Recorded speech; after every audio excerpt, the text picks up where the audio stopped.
ಇದು ನಾವು ಸಿದ್ಧಿಪುರುಷರಾಗಬೇಕು, ನನಗೆ ನಾನು ಸಿದ್ಧಿ ಆಗಬೇಕು, ನಾವು ಋಷಿಗಳ ಥರ ನಾವು ಆಗಬೇಕು. ಯಾವಾಗಲೂ ಒಂದು ದೇವಿ ಆರಾಧನೆ ಮೈನ್ ಮಾಡಬೇಕು, ಅದ್ರ ಜೊತೆ ಶಿವ ಆರಾಧನೆ ಮಾಡಬೇಕು. ಒಬ್ಬರಿಗೆ ಸಿದ್ಧಿ ಆಗಬೇಕಂದ್ರೆ ಬೆಳಗ್ಗೆ ಅವರು ಸೂರ್ಯನಕ್ಕೂ, ಅದು ನನ್ನ ಚಿಕ್ಕ ವಯಸ್ಸಿಂದ ನನಗೆ ಕನೆಕ್ಟ್ ಆಗಿದೆ. ಅದು ನನ್ನ ಮುತ್ತಾತ ಕೊಟ್ಟಿದ್ದ ಗಿಫ್ಟ್. ಅದು ಬೆಳಗ್ಗೆ ಸೂರ್ಯ ನಮಸ್ಕಾರ ಮಾಡಬೇಕು. ಅದಕ್ಕೆ ಕೆಡಮೂಲಿಕೆಗಳು ಸ್ವಲ್ಪ ಇರುತ್ತೆ, ಅದು ನಿಮಗೆ ವಿಲೇಜ್ ಕಡೆ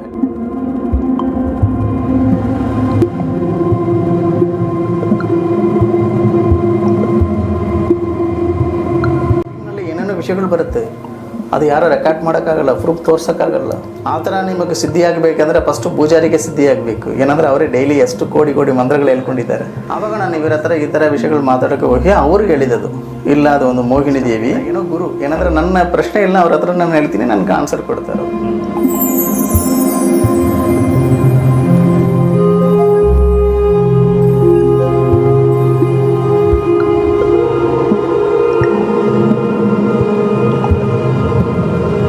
ನಮಸ್ತೆ ವೀಕ್ಷಕರೇ, ವಿಶ್ವಪ್ರಿಯ ವಾಹಿನಿಯ ಸಮಸ್ತ ವೀಕ್ಷಕರಿಗೆ ಸ್ವಾಗತ ಸುಸ್ವಾಗತ. ಇವತ್ತಿನ ವಿಡಿಯೋ, ಇವತ್ತಿನ ಈ ಕಾರ್ಯಕ್ರಮ ಬಹಳಷ್ಟು ಒಂದು ವಿಶೇಷತೆಯಿಂದ ಕೂಡಿದೆ. ನಮ್ಮ ಹಿಂದಿನ ವಿಡಿಯೋಗಳು ಅಂದರೆ ಕಾಳಿದಾಸ್ ಅವ್ರದ್ದು ಬಹಳಷ್ಟು ನಾಡಿ ಜ್ಯೋತಿಷದ ಬಗ್ಗೆ ಬಹಳಷ್ಟು ಒಂದು ಮಾಹಿತಿನ ಕೊಟ್ಟಿದ್ದರು. ಭಾಳಷ್ಟು ಜನ ವೀಕ್ಷಕರು ಅವರ ವಿಡಿಯೋಗೆ ಒಂದು ಕಮೆಂಟ್ ಮುಖಾಂತರ, ಅವರ ವಿಡಿಯೋಗೆ ಒಂದು ಲೈಕ್ ಮುಖಾಂತರ ಭಾಳಷ್ಟು ಒಂದು ಪ್ರೋತ್ಸಾಹ ಕೊಟ್ಟಿದ್ದರು. ಅದಕ್ಕೆ ಕೃತಜ್ಞತೆಗಳು. ಈ ಹಿಂದಿನ ಸಂಚಿಕೆಯಲ್ಲಿ ಅವರು ಯಾವೆಲ್ಲ ಒಂದು ವಿಷಯನ ನಮ್ಮ ಮುಂದೆ ತೊಗೊಂಡು ಬಂದಿದ್ದಾರೆ ಅದು ಹೇಳಬೇಕಂದ್ರೆ ಅವರಿಂದನೇ ನಾವು ಕೇಳಬೇಕು. ಭಾಳಷ್ಟು ಒಂದು ಉತ್ತಮವಾದ ಮಾಹಿತಿಯನ್ನು ಅವರು ನಮ್ಮ ಈ ಸಂಚಿಕೆಗಳಲ್ಲಿ ಕೊಡಲಿದ್ದಾರೆ ಅಂತ ಈ ಮೂಲಕ ನಾನು ಹೇಳ್ತಾ ಇದ್ದೀನಿ. ಇದರಲ್ಲಿ ನಾವು ಅವ್ರ ಜೊತೆ ಡಿಸ್ಕಸ್ ಮಾಡಿದಾಗ ಕೆಲವೊಂದು ನಾಡಿ ಜ್ಯೋತಿಷ್ಯದ ಬಗ್ಗೆ ಮತ್ತು ಆತ್ಮಗಳ ಬಗ್ಗೆ ಕೆಲವೊಂದು ಅವರ ಪರ್ಸ್ನಲ್ ಎಕ್ಸ್ಪೀರಿಯನ್ಸಸ್ಸು ಇನ್ನು ಕೆಲವೊಂದಷ್ಟು ಇತ್ತು. ಸೊ ಆ ಎಲ್ಲ ವಿಷಯಗಳನ್ನು ನಮ್ಮ ಇಂದಿನ ಸಂಚಿಕೆಯಲ್ಲಿ ಅವರು ನಿಮ್ಮ ಮುಂದೆ ತರಲಿದ್ದಾರೆ ವೀಕ್ಷಕರೇ. ಹಾಗೆ ನಮಗೆ ಸುಮಾರು ಒಂದು ಕಮೆಂಟ್ ಮುಖಾಂತರ ಕೆಲವೊಂದು ವ್ಯೂವರ್ಸು ಭಾಳಷ್ಟು ಒಂದು ಪ್ರಶ್ನೆನ ಕೇಳಿದರು. ಸೊ ಮತ್ತು ಅವ್ರಿಗೂ ಸಹ ಡೈರೆಕ್ಟಾಗಿ ಕಾಲ್ ಮಾಡಿ ಕೆಲವೊಂದು ಪ್ರಶ್ನೆಗಳನ್ನು ಕೇಳಿದರು. ಸೊ ಆ ಒಂದು ಅವರು ಕೇಳಿರ್ತಕ್ಕಂಥ ಒಂದು ಪ್ರಶ್ನೆಗಳಿಗೆ ಉತ್ತರ ಕೂಡ ಅವರು ನಿಮ್ಮ ಮುಂದೆ ಮುಂದೆ ಇಡಲಿದ್ದಾರೆ. ಭಾಳಷ್ಟು ಒಂದು ವಿಭಿನ್ನತೆಯಿಂದ ಕೂಡಿದೆ, ಭಾಳಷ್ಟು ಒಂದು ಒಳ್ಳೆ ಮಾಹಿತಿನ ನಮ್ಮ ವಿಡಿಯೋದಲ್ಲಿ ಅವರು ಕೊಡಲಿದ್ದಾರೆ. ಬನ್ನಿ. ಎಲ್ಲರಿಗೂ ನಮಸ್ಕಾರ. ನಾನು ಕಾಳಿದಾಸ್, ನಾಡಿ ಅಸ್ಟ್ರಾಲಜರ್. ನನಗೆ ಇನ್ನೊಂದು ಹೆಸರು ಮೋಹಿನಿ ಸಿದ್ಧರ್ ಕಾಳಿದಾಸ್. ಸರ್ ನಮಸ್ತೆ. ಸರ್ ನಮಸ್ತೆ. ಹೇಗಿದ್ದೀರಾ? ಚೆನ್ನಾಗಿದ್ದೀನಿ ಸರ್. ತುಂಬಾ ದಿನಗಳ ನಂತರ ನಮಗೊಂದು ವಿಡಿಯೋಗೆ ಒಂದು ಅವಕಾಶ ಕೊಟ್ಟಿದ್ದೀರಾ. ಹೌದು ಸರ್. ಅದಕ್ಕೆ ತುಂಬಾ ಕೃತಜ್ಞತೆಗಳು ಸರ್. ಎಲ್ಲರಿಗೂ ನಮಸ್ಕಾರ. ಸರ್, ನೀವು ನಿಮ್ಮನ್ನ ಇಂಟ್ರೊಡ್ಯೂಸ್ ಮಾಡೋವಾಗ ಸೊ ಈ ಮುಂಚೆ ನೀವು ಕಾಳಿದಾಸ್ ಅಂತ ಹೇಳ್ತಾ ಇದ್ರಿ. ಹೌದು. ಸೊ ಇವಾಗ ಮೋಹಿನಿ ಸಿದ್ಧರ್ ಅಂತ ಹೇಳ್ತಾ ಇದ್ದೀರಾ. ಸೊ ಈ ಹೆಸರು ಹೇಗ್ ಬಂತು ನಿಮ್ಗೆ? ಇದು ನೀವು ಗೂಗಲಲ್ಲಿ ಹೋಗಿ ಸರ್ಚ್ ಮಾಡಿ ಸರ್, ಮೋಹಿನಿ ಸಿದ್ಧರ್ ಕಾಳಿದಾಸ್ನ ಸರ್ಚ್ ಮಾಡಿ, ನನ್ನ ಫೋಟೋ ಡೀಟೇಲ್ಸ್ ಎಲ್ಲ ಬರುತ್ತೆ. ಓಕೆ. ಅದು ಮೋಹಿನಿ ಸಿದ್ಧರ್ ಕಾಳಿದಾಸ್ ಅಂದರೆ ಚಿಕ್ಕ ವಯಸ್ಸಿಂದ ನನಗೂ ಒಂದು ದೇವತೆ. ಬೇರೆಯವರೆಲ್ಲ ಸಿದ್ಧಿ ಮಾಡಿದವರು, ಅವರವರು ಬೇರೆ ಏನೋ ಒಂದು ದಬಸ್ ಮಾಡಿ ಇಲ್ಲಾಂದರೆ ಬೇರೆ ರೀತಿಯಲ್ಲಿ ಅವರು ಆಕರ್ಷಣೆ ಮಾಡಿಕೊಂಡು ಬರ್ತಾರೆ. ನನಗೆ ಹಂಗಿಲ್ಲ. ನನಗೆ ಚಿಕ್ಕ ವಯಸ್ಸಿಂದ ಹೇಳ್ಬೇಕಂದ್ರೆ ನನಗೂ ಒಂದು 7-8 ವರ್ಷದಲ್ಲಿ ನನಗೆ ಕನಸಲ್ಲಿ ಯಾವಾಗಲೂ ಒಂದು ಹೆಣ್ಣು ರೂಪದಲ್ಲಿ ವೈಟ್ ಕಲರ್ ಸಾರಿ, ತಲೆ ಪೂರ್ತಿ ಮಳ್ಳಿ ಹೂವು ಇಟ್ಕೊಂಡು ಕನಸಲ್ಲಿ ಬರೋದು. ಚಿಕ್ಕ ವಯಸ್ಸಲ್ಲಿ ಹುಡುಗರು ಆಗಿರೋ ಟೈಮಲ್ಲಿ ಆ ಥರ ಬರೋದಕ್ಕೂ ಯಾರಿಗೂ ಸಾಧ್ಯ ಇಲ್ಲ ಅಂತ ನನಗೆ ಅನಿಸುತ್ತೆ. ಬಟ್ ನನಗೆ ಬಂದಿದೆ ಅದು. ನನ್ನ ಅಜ್ಜಿ ಹತ್ರ ಹೋಗಿ ಹೇಳಿದ್ದೇನೆ. ಅವ್ರು ಏನಂದ್ರೆ ಅದೆಲ್ಲ ಏನೇನು ಹೇಳ್ಬಿಟ್ಟು ಅವ್ರು ಯಾರು ನನಗೆ ಆನ್ಸರ್ ಕೊಟ್ಟಿಲ್ಲ. ತುಂಬ ವರ್ಷಗಳಾಗ ನನಗೂ ಒಂದು 21 ವಯಸ್ಸು ಮೇಲೆ ನನಗೂ ಈ ವಿಷಯದಲ್ಲಿ ಇಂಟ್ರೆಸ್ಟ್ ಜಾಸ್ತಿ. ಇದು ಏನಕ್ಕೆ, ಇದು ಒಂದೇ ಡ್ರೀಮ್ ರೆಗ್ಯುಲರಾಗಿ ನನಗೆ ಬರುತ್ತಲ್ವ, ಅದು ಹೆಂಗಿಂದ ಸಾಧ್ಯ ಅಂದ್ಬಿಟ್ಟು ನಾನು ಒಂದು ಋಷಿ ಅಂದರೆ ಅವರು, ನಾನು ಈ ಫೀಲ್ಡಲ್ಲಿ ತುಂಬ ಋಷಿಗಳು ನನಗೆ ಪರಿಚಯ ಸರ್. ಸಿದ್ಧರುಗಳು, ಋಷಿಗಳು ಆ ಥರ ಇರೋರು ತುಂಬ ಪರಿಚಯ ಆಗಿದ್ದಾರೆ. ಅದು ದೇವಸ್ಥಾನಕ್ಕೆ ಬರೋರೆಲ್ಲ ನನ್ನ ಹತ್ರ ಮಾತಾಡ್ಕೊಂಡು ಹೋಗ್ತಾರೆ. ನಮ್ಮ ಆಫೀಸ್ಗೆ ಬರೋರು ಮಾತಾಡಿದ್ದಾರೆ. ಆವಾಗ ನಾನು ಇವರ ಹತ್ರ ಈ ಥರ ವಿಷಯಗಳು ಮಾತಾಡೋಕ್ಕೆ ಹೋಗಿ ಅವ್ರಿಗೆ ಹೇಳಿದದು, ಇಲ್ಲ ಅದು ಒಂದು ಮೋಹಿನಿ ದೇವಿ, ಅದು ಒಂದು ಮೋಹಿನಿ ಅಂದರೆ ಅದೊಂದು ಯಕ್ಷಿಣಿ, ಅದು ದೇವದ ಅದು. ಹೌದು ಸರ್. ಅದಕ್ಕೆ ರೀಸನ್ ಕಾರಣ ಏನಂದರೆ, ನನ್ನ ವಂಶದಲ್ಲಿ ನನ್ನ ಮುತ್ತಾತ ಜೀವ ಸಮಾಧಿಯಾಗಿದೆ ಋಷಿ. ಅವರ ಹೆಸರು ಕೋಡಿಯಪ್ಪ ಸ್ವಾಮಿ. ಹೇಳಿದ್ರಿ ಇದು? ಹೌದು. ಇವಾಗಲೂ ಮೈಲಾಡುದ್ರಲ್ಲಿ ಅವ್ರಿಗೆ ಜೀವ ಸಮಾಧಿ ಇದೆ. ಅವರು ಆ ಕಾಲದಲ್ಲಿ ಆಕರ್ಷಣೆ ಮಾಡದೆ ಆ ದೇವತೆಯನ್ನು ಅವರು ತೀರೋಗಿದ ಮೇಲೆ ಅದು ಯಾರ ಜೊತೆ ಅದು ಕನೆಕ್ಟ್ ಆಗಿಲ್ಲ. ಆಗ ನನ್ನ ವಂಶದಲ್ಲಿ ಯಾರೋ ಒಬ್ಬರು ಮಾಡಿದ ಕೆಲಸ ನನಗೆ ಇವಾಗ ಕನೆಕ್ಟ್ ಆಗಿದೆ, ಆ ಕೆಲಸಗಳು ನಾನು ಮಾಡ್ಕೊಂಡಿದ್ದೀನಿ. ಆವಾಗ ಗೊತ್ತಾಯಿತು ಅದು ನನ್ನ ವಂಶದವರು ಆಕರ್ಷಣೆ ಮಾಡಿದದು ನನಗೆ ಬಂದಿದೆ, ನನ್ನ ಜೊತೆ ಅದು ಕನೆಕ್ಟ್ ಆಗಿದೆ. ಆ ದೇವಿ ಅನುಗ್ರಹದಿಂದ ಮಾತ್ರ ಇವಾಗ ನಾನು ಈ ಕಾರ್ಯ ಕೆಲಸಗಳನ್ನು ಮಾಡ್ಕೊಂಡಿದ್ದೀನಿ. ಆಗ ದೇವಿ ಅವರು ಒಂದು ದೇವರವರು. ಆ್ಯಕ್ಚುಲಿ ಕೆಲವರು ಮೋಹಿನಿ ಅಂದರೆ ಬೇರೆ ಥರ ಏನೇನೋ ಯೋಚನೆ ಮಾಡ್ತಾರೆ, ಥಿಂಕ್ ಮಾಡ್ತಾರೆ. ಆ್ಯಕ್ಚುಲಿ ಮೋಹಿನಿ ಬೇರೆ, ಪಿಶಾಚುಗಳು ಬೇರೆ, ದೆವ್ವ ಬೇರೆ, ಅದು ತುಂಬ ಕ್ಯಾಟಗರಿ ಇದೆ. ಆ ವಿಷಯದಲ್ಲಿ ಮೋಹಿನಿ ಒಂದು ದೇವರ ಅವತಾರ.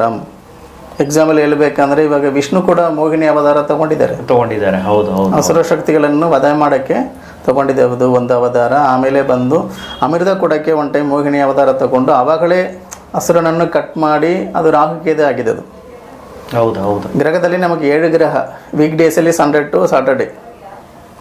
ಎಕ್ಸ್ಟ್ರಾ ರಾಹುಕೇದಕ್ಕೂ ಡೇಸ್ ಇಲ್ಲ. ಕಾರಣ ಏನಂದರೆ ನಮ್ಮ ಜಾತಕ ಪ್ರಕಾರ ಇರೋ ಗ್ರಹದಲ್ಲಿ ರಾಹುವಿಂದ ಕೇದುವಿಂದ ಬರೋ ದೋಷಗಳೇ ಜಾಸ್ತಿ. ಕಾರಣ ಇವರು ರಿವರ್ಸ್ ಪ್ಲಾನೆಟ್, ಲೆಫ್ಟಿಗೆ ಬರುತ್ತೆ. ಎಲ್ಲ ಗ್ರಹಗಳು ಲೆಫ್ಟಿಂದ ರೈಟಿಗೆ ಹೋಗುತ್ತೆ, ರಾಹು ಕೇದು ಮಾತ್ರ ರೈಟಿಂದ ಲೆಫ್ಟಿಗೆ ಬರುತ್ತೆ. ಆಗ ಇದು ವಿಷ್ಣು ಮಾಡಿದ ಗ್ರಹ ದೇವತೆಗಳು, ರಾಹು ಅಂಡ್ ಕೇದು ಮೋಹಿನಿ ಅವತಾರದಲ್ಲಿ ಬಂದಿದೆ ದೇವತೆಗಳು. ಆಗ ಮೋಹಿನಿ ಅಂದರೆ ಅದು ಒಂದು ದೈವ ಸ್ವರೂಪ. ಮತ್ತು ಅದು ನನಗೂ ಹಂಗೆ ಹೆಸರು, ಅದು ನಮ್ಮ ಗುರುಗಳು ಹಂಗೆ ಕರೆದಿದ್ದಾರೆ, ನಾನು ಅದನ್ನು ಇವಾಗ ಇಟ್ಕೊಂಡಿದ್ದೀನಿ. ಅದು ಮೈನ್ ರೀಸನ್. ಅದು ಅದಕ್ಕೋಸ್ಕರ ನೀವು ಮೋಹಿನಿ ಸಿದ್ಧರ. ಆಗ ಮೋಹಿನಿ ಸಿದ್ಧರ ಅಂದರೆ ಅದೇ ಸರ್. ನನ್ನ ಪ್ರಕಾರ ಏನಂದರೆ ಅದು ನನಗೂ ಅವರೇ ನನ್ನ ಗುರು. ನನ್ನ ಪ್ರಕಾರ ಅವರು ಗುರು.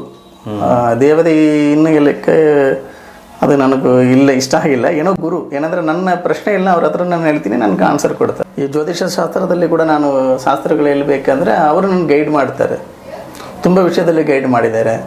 ಅದರಿಂದ ನಾನು ಜನಗಳಿಗೆ ಒಳ್ಳೆಯದು ಮಾಡ್ಕೊಂಡಿದ್ದೀನಿ. ಆಮೇಲೆ ತುಂಬ ಜನ ನನಗೆ ಕಾಲ್ ಮಾಡಿ ಒಂದು ವಿಷಯ ಮಾತಾಡಿದ್ದಾರೆ ಸರ್. ಅದೇನೆಂದರೆ ನಾವು ಸಿದ್ಧಿಪುರುಷರಾಗಬೇಕು, ನಾನು ಸಿದ್ಧಿ ಆಗಬೇಕು, ನಾವು ಋಷಿಗಳ ಥರ ನಾವು ಆಗಬೇಕು, ನಾವು ಈ ಥರ ಈ ವಿದ್ಯೆಗಳನ್ನು ಎಲ್ಲಿ ನಾವು ಕಲಿಬೋದು, ನೀವು ಟ್ರೈನಿಂಗ್ ಮಾಡ್ತೀರಾ, ನೀವು ಅದನ್ನು ವಿದ್ಯೆಗಳನ್ನು ಕೊಡ್ತೀರಾ ಅನ್ನೋ ತುಂಬ ಜನ ಹೇಳಿದ್ದಾರೆ.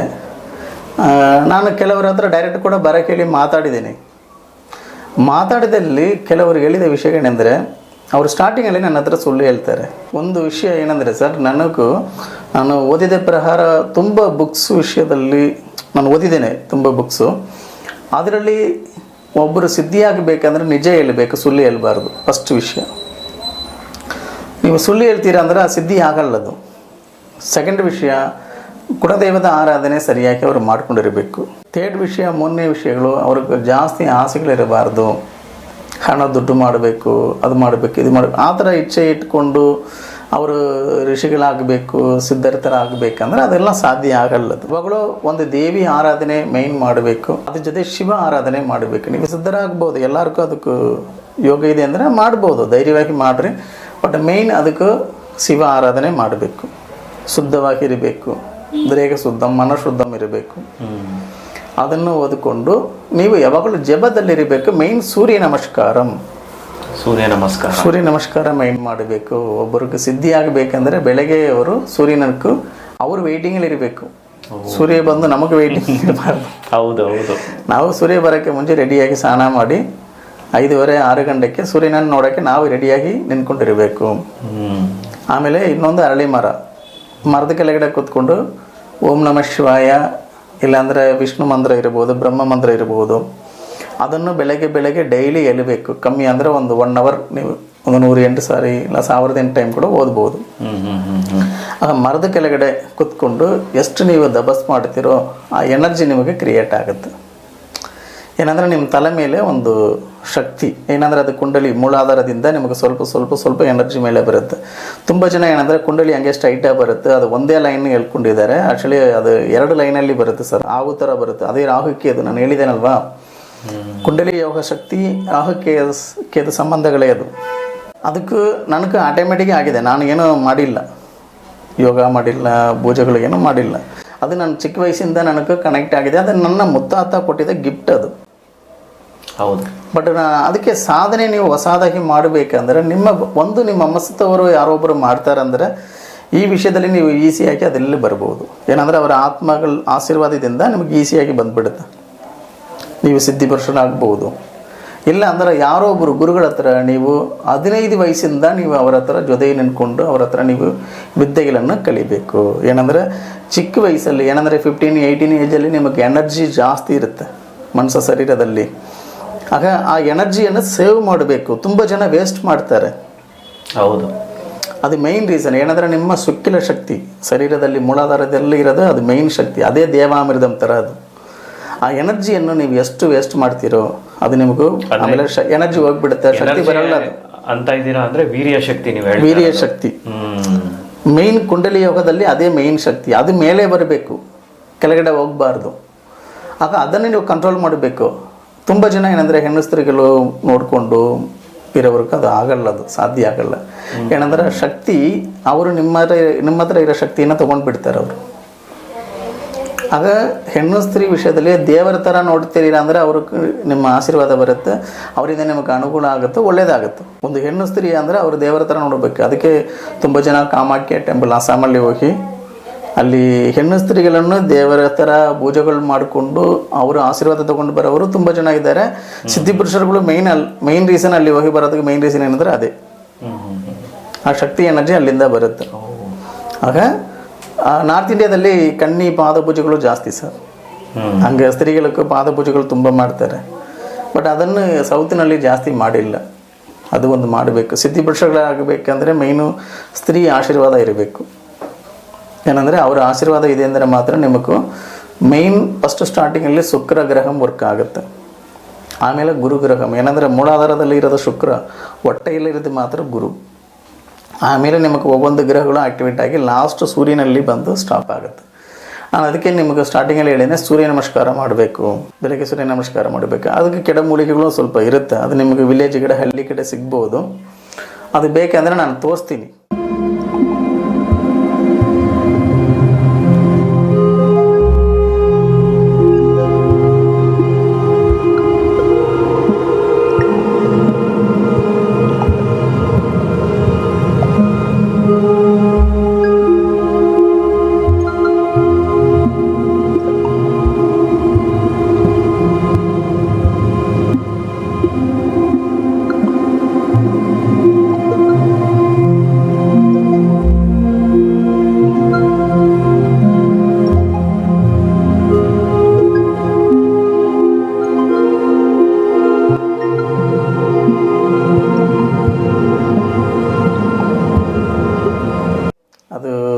ಆ ಮೂಲಿಕೆಯನ್ನು ಒಂದು 2-3 ಪೀಸು ತಗೊಳ್ಬೇಕು. ತಿನ್ಬಿಟ್ಟು ಸ್ವಲ್ಪ ನೀರು ಕುಡಿಬಹುದು.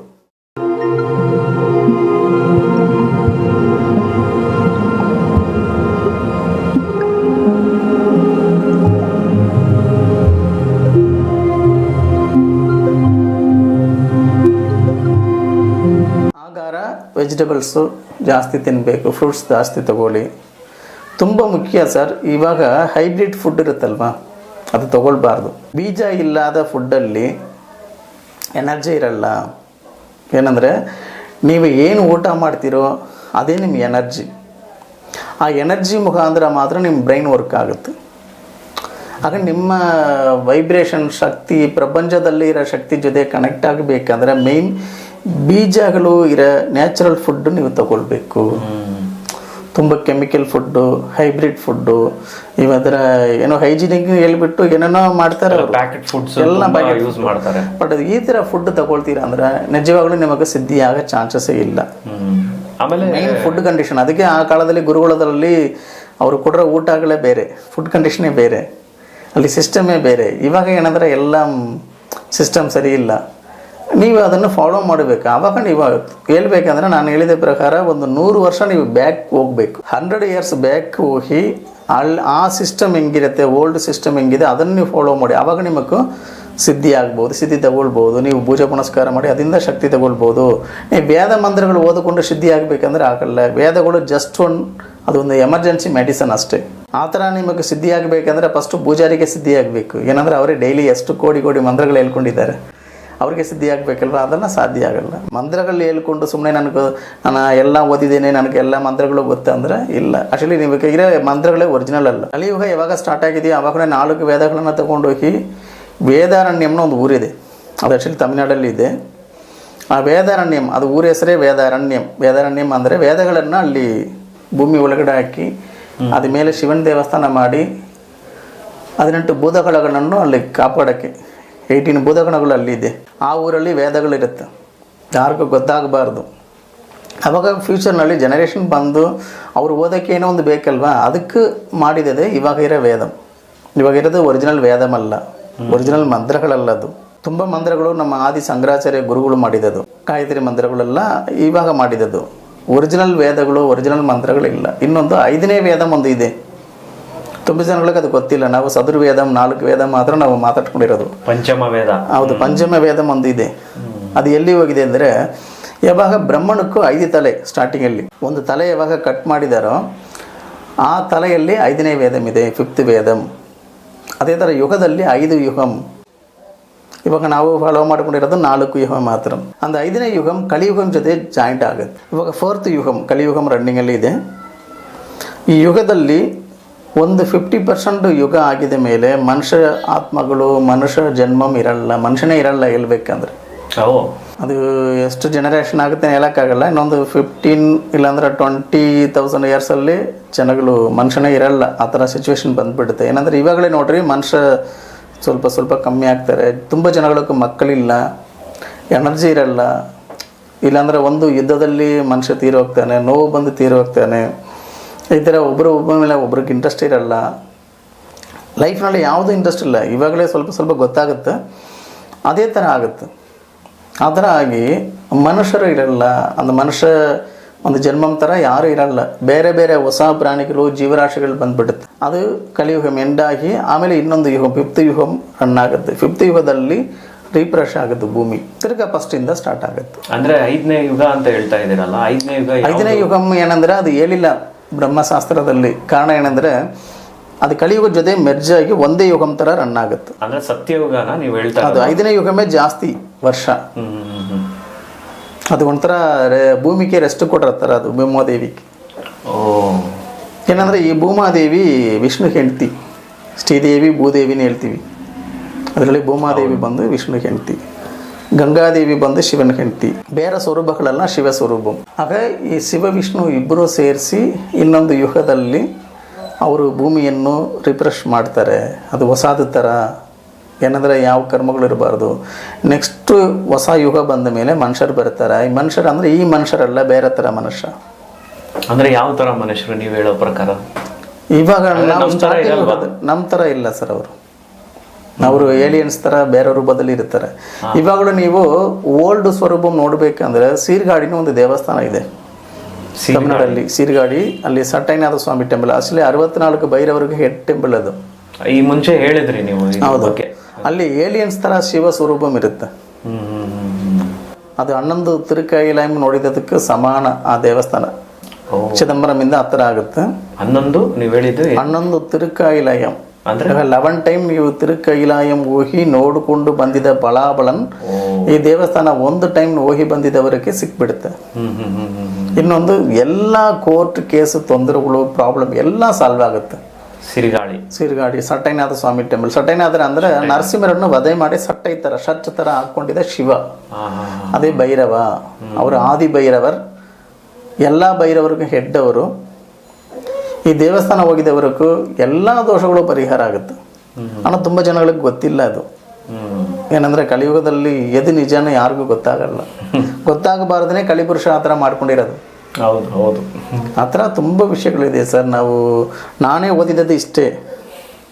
ಆಮೇಲೆ ತುಂಬ ಜನ ನನಗೆ ಫೋನ್ ಮಾಡಿ ನೀವು ಹೇಳಿದ್ದೆಲ್ಲ ಕರೆಕ್ಟಾ, ನಿಜ ಆಗುತ್ತಾ, ನೀವು ಈ ಥರ ಅವಕಾಶ ಕೊಡ್ತೀನಿ ನೀನು ಹೇಳಿದಿರಲ್ವ, ಯಾರು ಕೊಡೋದು, ನನಗೂ ಬೇಕು, ಫೋನಲ್ಲೇ ನನಗೆ ಜ್ಯೋತಿಷ ಹೇಳ್ತೀರಾ, ಫೋನಲ್ಲೇ ನನಗೆ ಮಾಂತ್ರಿಕ ಮಾಡ್ತೀರಾ.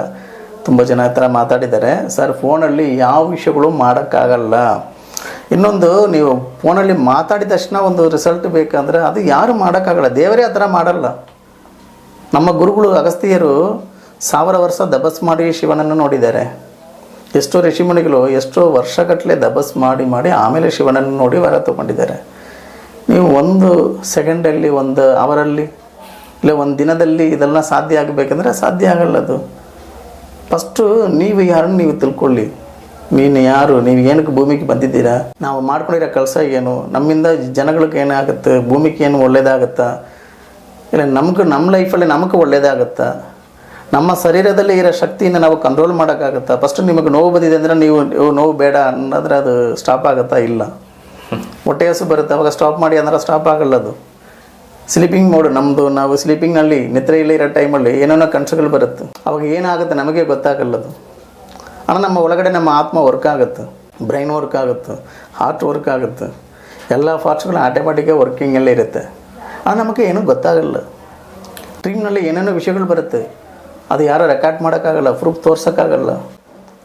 ಯಾಕಂದ್ರೆ ನಾವು ಯಾರು, ನಮ್ಮ ಒಳಗಡೆ ಏನೇನೋ ಆಗುತ್ತಲ್ವ, ಅದಕ್ಕೇನು ಕಾರಣ? ನಮ್ಮ ಕೋಪ ಬರುತ್ತೆ, ಏನಕ್ಕೆ ಕೋಪ ಬರುತ್ತೆ, ಖುಷಿ ಬರುತ್ತೆ, ಏನಕ್ಕೆ ಖುಷಿ ಬರುತ್ತೆ. ಈ ಥರ ಪ್ರತಿಯೊಂದು ವಿಷಯಗಳನ್ನು ಥಿಂಕ್ ಮಾಡಿರಿ. ಫಸ್ಟ್ ನಿಮ್ಮನ್ನು ನೀವು ಕಂಟ್ರೋಲ್ ಮಾಡಿ. ಯಾವಾಗ ನಿಮ್ಮನ್ನು ನೀವು ಕಂಟ್ರೋಲ್ ಮಾಡ್ತೀರೋ ಆವಾಗ ನಿಮಗೂ ಸಿದ್ಧಿ ಆಗೋಕ್ಕೆ ಚಾನ್ಸಸ್ ಬರುತ್ತೆ. ಇದೇ ಫಸ್ಟ್ ವಿಷಯ. ಏನಂದರೆ ಇದು ನಾನು ಹೇಳಿದ ವಿಷಯಗಳಲ್ಲ, ಸ್ವಾಮಿ ವಿವೇಕಾನಂದ ಸ್ವಾಮಿಗಳು, ರಾಮಕೃಷ್ಣ ಪರಮಹಂಸರು ಅವರು ಹೇಳಿದದ್ದು, ಆಮೇಲೆ ಋಷಿಮುನಿಗಳು ಹೇಳಿದ್ದಾರೆ, ತುಂಬ ಗುರುಗಳು ಈ ಫೀಲ್ಡಲ್ಲಿ ಇರೋರು ತುಂಬ ಹೇಳಿದ್ದಾರೆ. ಅವ್ರು ಹೇಳಿದ್ದು ಅದೇ, ಯಾರು ಅವರನ್ನು ನೋಡಿಕೊಂಡು ಅವ್ರ ಶರೀರದಲ್ಲಿ ಇರೋ ಶಕ್ತಿಯನ್ನು ಯಾರು ಕಂಟ್ರೋಲ್ ಮಾಡೋಕ್ಕೆ ಟ್ರೈ ಮಾಡಿ ಅದನ್ನು ಕಂಟ್ರೋಲ್ ಮಾಡ್ತಾರೋ ಅವ್ರಿಗೆ ಸಿದ್ಧಿ ಆಗ ಸ್ಟಾರ್ಟ್ ಆಗುತ್ತೆ. ಅದೇ ನಿಮಗೂ ಫಸ್ಟು ಗ್ರೇಟ್ ಥರ, ಅದೊಂದು ಫಸ್ಟು ಸ್ಟೆಪ್ ಅದು ಅಂದರೆ ಅವರನ್ನು ಅವರು ಅರ್ಥ ಮಾಡಿಕೊಂಡು ನೀವು ಆ ಧರ್ಮ ದಾರಿಯಲ್ಲಿ ಹೋಗಬೇಕು. ಆಗ ಶಾಸ್ತ್ರದಲ್ಲಿ ಇರೋ ಧರ್ಮಗಳನ್ನು ಈ ಕಾಲದಲ್ಲಿ ಎಲ್ಲ ನಾವು ಫಾಲೋ ಮಾಡೋಕ್ಕೂ ಕಷ್ಟ. ಶಾಸ್ತ್ರ ಪ್ರಕಾರ ಅಬಾರ್ಷನ್ ಮಾಡಬಾರ್ದು, ಬಟ್ ಈ ಕಾಲದಲ್ಲಿ ಅದು ಸಾಧ್ಯ ಆಗಲ್ಲ. ಎಷ್ಟು ಮಕ್ಕಳಾಗುತ್ತೆ ಅದು ಆಗಲೇಬೇಕದು, ಅದು ನ್ಯಾಚುರಲ್ ಆಗಿರಬೇಕು. ಅದು ಈ ಕಾಲದಲ್ಲಿ ಸಾಧ್ಯ ಆಗಲ್ಲ. ಅದು ಆಗ ಎಲ್ಲ ವಿಷಯದಲ್ಲಿ ನಾವು ಸರಿ ಮಾಡೋಕ್ಕಾಗಲ್ಲ. ಈ ಕಲಿಯುಗದಲ್ಲಿ ನಾವು ಎಷ್ಟು ಮಾಡೋಕ್ಕಾಗುತ್ತೋ ಅಷ್ಟು ನಾವು ಮಾಡಬೇಕು. ನಮ್ಮಿಂದ ಬೇರೆಯವ್ರಿಗೆ ಕೆಟ್ಟದಾಗಬಾರ್ದು. ನೀವು ಒಳ್ಳೇದು ಮಾಡಿಲ್ಲ ಅಂದರೆ ಕೂಡ ಪರವಾಗಿಲ್ಲ ಸರ್, ಕೆಟ್ಟದ್ದು ಮಾಡಬೇಡ, ಇನ್ನೊಂದು ಲೈಫನ್ನು ಹಾಳು ಮಾಡಬೇಡ, ಇನ್ನೊಬ್ಬರಿಗೂ ದುಃಖ ಕೊಡೋದು ಬೇಡ, ಕಷ್ಟ ಕೊಡೋದು ಬೇಡ. ನೀವು ಸಂಪಾದನೆ ಮಾಡಿ, ಎಂಜಾಯ್ ಮಾಡಿ. ಭೂಮಿಗೆ ಪ್ರತಿಯೊಬ್ಬರು ಬಂದಿದ್ದು ಲೈಫ್ ಜೀವನ ನೋಡೋಕ್ಕೆ. ಲೈಫ್ ಒನ್ ವೇ ಥರ, ಒನ್ ಟೈಮ್ ನೀವು ಹೋಗ್ಬೋದು, ವಾಪಸ್ ಬರೋಕ್ಕಾಗಲ್ಲ. ನಿಜ. ತುಂಬ ಶಾರ್ಟ್ ಟೈಮಲ್ಲಿ ನಿಮ್ಮ ಲೈಫ್ ಹೋಗಿಬಿಡುತ್ತೆ. ನೀವು ವಯಸ್ಸಾಗಿದೆ ಮೇಲೆ ಅದು ಮಾಡಿ ಇದು ಮಾಡಿರಿ ಅಂದರೆ ಏನೂ ಮಾಡೋಕ್ಕಾಗಲ್ಲ. ನೀವು ನಿಮ್ಮನ್ನು ಕಂಟ್ರೋಲ್ ಮಾಡೋಕ್ಕಾಗಲ್ಲ. ಅದೇ ಹೇಳಿರೋದು, ನಿಮ್ಮ ಶಕ್ತಿ, ನಿಮ್ಮ ಎನರ್ಜಿ ನಿಮ್ಮ ಲೈಫಿಗೆ ಯೂಸ್ ಆಗಲ್ಲ ಅದು. ಆಗ ಇದೆಲ್ಲ ಋಷಿಮುನಿಗಳು ಹೇಳಿದದೇ ನಾನು ತಿರ್ಗಾ ಹೇಳ್ತೀನಿ. ನಾನೇನು ಹೊಸ ವಿಷಯ ಹೇಳಿಲ್ಲ. ತುಂಬ ಅಂದರೆ ಸಿಂಪಲ್ ಆಗಿ ಜನಕ್ಕೆ ಅರ್ಥ ಆಗೋ ಥರ ಒಂಥರ ನಿಮ್ಮ ಮಾತು ಮುಟ್ಟಿದೆ ಅಂತ ನಾನು ಭಾವಿಸ್ತೀನಿ.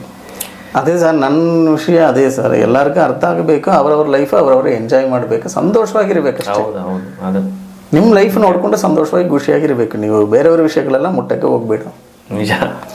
ದೇವರ ಸೃಷ್ಟಿಯಲ್ಲಿ ದೇವರು ಯಾರಿಗೆ ಏನು ಮಾಡಬೇಕು ಅವನಿಗೆ ಗೊತ್ತಿರುತ್ತೆ. ಅವನ ಕಷ್ಟದಲ್ಲಿ ಒಬ್ರಿಗೆ ಕಷ್ಟ ಕೊಡ್ತಾನಂದ್ರೆ ಅವನು ಕರ್ಮ ಅದು.